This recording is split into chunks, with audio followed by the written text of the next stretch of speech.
दोस्तों, मैं ज्योति मेरे न्यू ब्लॉग में आप सभी का स्वागत है। तो कैसे हैं आप सब? उम्मीद करती हूँ आप सब लोग अच्छे होंगे। तो दोस्तों, दोपहर के 1 बज रहे हैं। हमारा सुबह का समय तो ऐसे ही निकल गया, इधर उधर उठने बैठने, और सुबह से हमने बहुत ज़्यादा आराम किया है। कोई काम भी करने का मन नहीं कर रहा था, ऐसे लगता है बहुत सी थकान लगी हुई है। पर कुछ ऐसे काम हैं जो करना बहुत ज़रूरी है। बच्चों के स्कूल भी खुल गए हैं। समझ स्कूल गया है, विशेष घर पे हैं। विशेष का पेट दर्द हो रहा था, बोले मैं मम्मी स्कूल नहीं जाऊंगा। पेट तो कम ही दर्द कर रहा था, नाटक ज़्यादा बना रहा था, क्योंकि इतने दिनों से बच्चे स्कूल गए नहीं हैं, तो अचानक से स्कूल जाना पड़ा तो बहुत नखरे करते हैं। समझ आज छुट्टी के बाद पहली बार स्कूल गया है।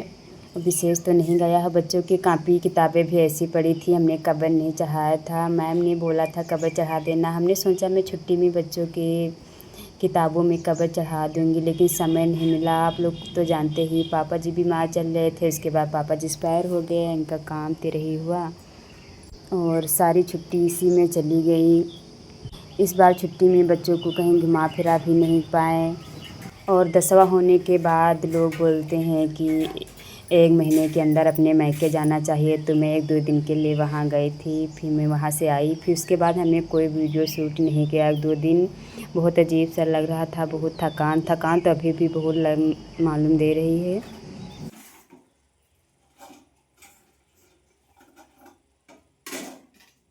कवर चढ़ाने के लिए मैं काफ़ी देर से कैंची ढूंढ रही थी, लेकिन मिल नहीं रही थी। अब जाके मिली है तो भी अच्छी नहीं है। कैंची तो बहुत घर में है, लेकिन बच्चे इधर उधर खेल के डाल देते हैं। समय पे ढूंढने पर कुछ भी नहीं मिलता है।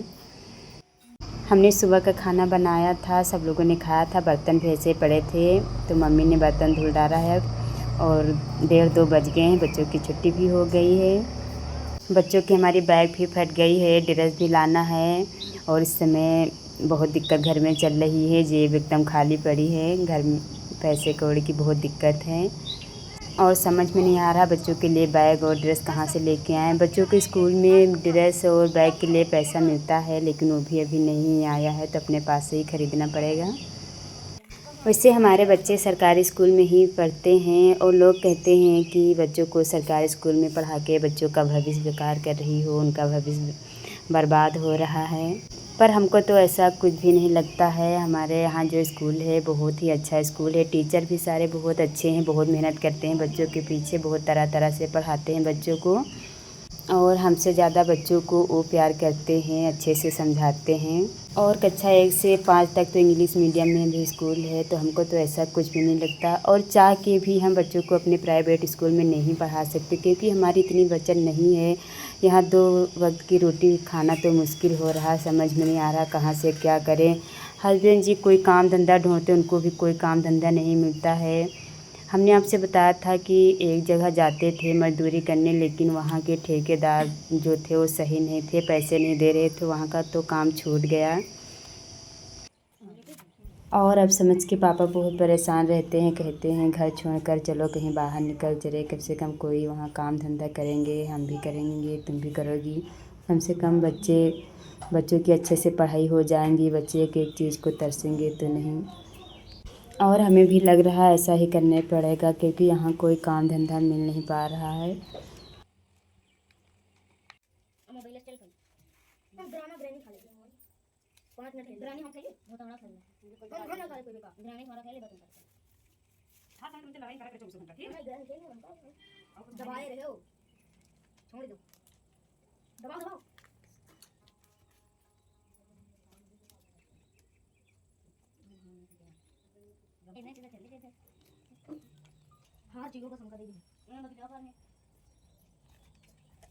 वैसे इस समय बहुत गर्मी हो रही है, बादल छा रहते हैं पर बारिश होती नहीं है।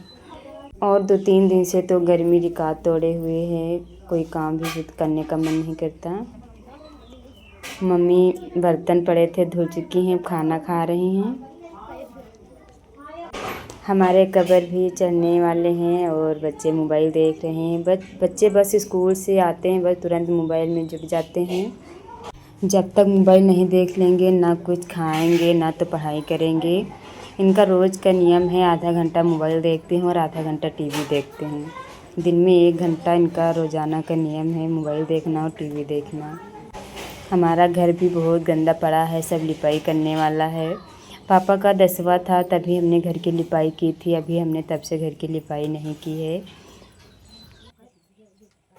तो भाई हमारे कबर चढ़ गए हैं, मैं इसको रख देती हूँ और मैं बाकी के भी काम कर लेती हूँ।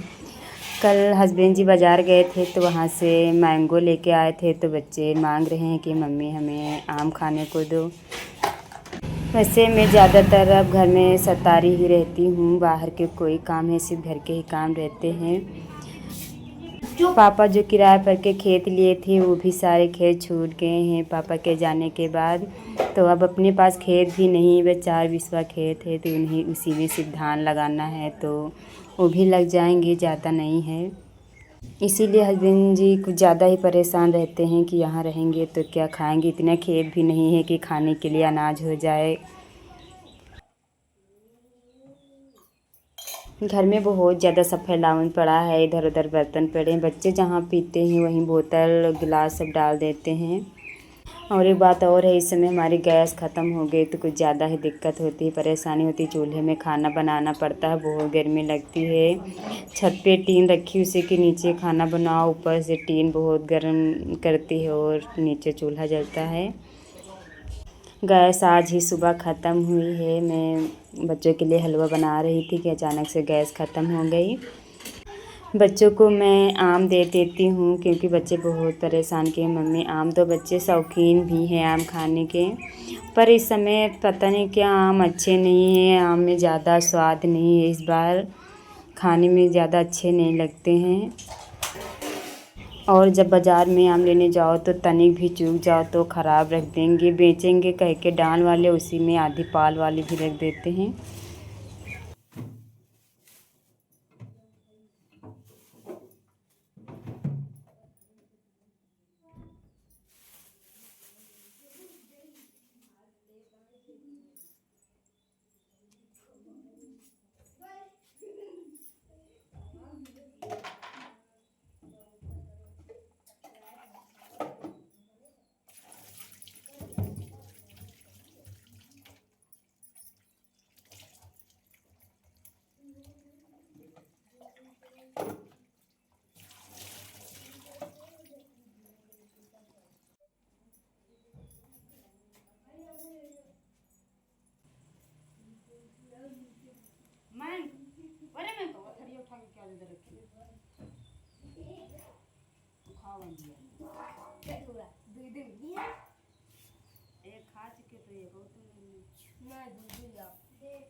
वैसे हमारे यहाँ बारिश नहीं हो रही है, बादल छाए हुए हैं, पर आप लोग बताना आपके वहाँ हो रही है कि नहीं हो रही। यहाँ तो गर्मी बहुत परेशान किए हुए है। और हमारे यहाँ मैंगो जो हैं 30-40 रुपये में हैं, आपके वहाँ कितने में हैं ये भी हमें कमेंट में बताना। और हमें बताना हमारे वीडियो आप लोगों को कैसे लगते हैं, अगर हमसे कोई गलती हो रही है तो आप लोग बता सकते हैं, मैं अच्छा वीडियो बनाने की कोशिश करूँगी। वैसे हम हस्बैंड जी कल लेके आए थे, कल हमने बच्चों को 2-2 आम दे दिए थे, हमने भी खाया था, बाकी फिर रख दिया था क्योंकि शाम हो रही थी और शाम को ज़्यादा अगर खा लो तो पेट भी दर्द होने लगता है, नुकसान कर जाते हैं। और बच्चों को पता भी नहीं था कि हमने आम फ्रिज में धर रखे हैं। समझ जब स्कूल से आया तो फ्रिज खोल के देखा तो उसमें देखा आम रखे हुए हैं, बस मोबाइल में जुट गया और आम मांगने लगा। मैं किताबों में कवर चढ़ा रही थी, हमने सोचा मैं बाद में दूँगी। और समझ जो हमारा बड़ा वाला लड़का है खाने पीने में बहुत शौकीन है, छोटा वाला तो बहुत धीरे सब खाता, कुछ खाता भी नहीं है सही से। और आम खा ही रहा था कि हमने देखा नहीं, वो चाकू लेके आम काटने लगा और उसकी उंगली कट गई है तो वही रो रहा था। इनके पापा देख रहे हैं, नाखून के पास कटा है, खून भी निकला है थोड़ा थोड़ा। हस्बैंड जी हमसे बोले दवाई लगा दे, तो हमने दवाई मैं लगा रही हूँ। वैसे बच्चों को अगर दवाई लगा दो तो उनका दर्द कम हो जाता है, वो सोचते अब ठीक हो जाएगा, और जब तक दवाई न लगाओ तो रोते ही रहते हैं। वैसे अभी थोड़ी देर पहले अच्छे से खेल रहा था, हंस खेल रहा था और अचानक से कट गया, रोने लगा। और ये घर में बहुत दुबला पतला है, कमज़ोर भी बहुत है, शुद्ध से कुछ खाता नहीं है, कुछ भी बनाओ ये नहीं खाएंगे, वो नहीं खाएंगे। और कुछ भी इसका मन का लाभ भी दे तो बस थोड़ा सा खाता है, बस कहता अब नहीं खाएंगे। और बहुत जल्दी बीमार भी हो जाता है। ये देखो, ये हमारे बाहर का मौसम है, बादल छाए हुए हैं पर बारिश नहीं हो रही है। अब मैं फटाक से घर में झाड़ू लगा लेती हूँ। नीचे की साफ़ सफाई करने के हमें छत पे भी जाना, क्योंकि छत पे भी बर्तन धुलने के लिए पड़े हैं। छत पे खाना बना था तो वही सब लोग खाए थे। तो यहाँ की साफ़ सफाई करके जो यहाँ बर्तन थोड़े पड़े हैं मैं यहीं धुलेंगी, उसके बाद हम छत का भी काम कर लेती हूँ। इससे हमें बहुत तेज़ से प्यास लगी थी तो हमने सोचा मैं थोड़ी देर बैठ के पानी पी लेती हूँ। और मैं अपना वीडियो यहीं पे समाप्त करती हूँ। बस आप लोग कमेंट में बताना आप लोगों को हमारा वीडियो कैसा लगा। आप सभी को बहुत बहुत धन्यवाद अपना साथ और प्यार बनाए रखना।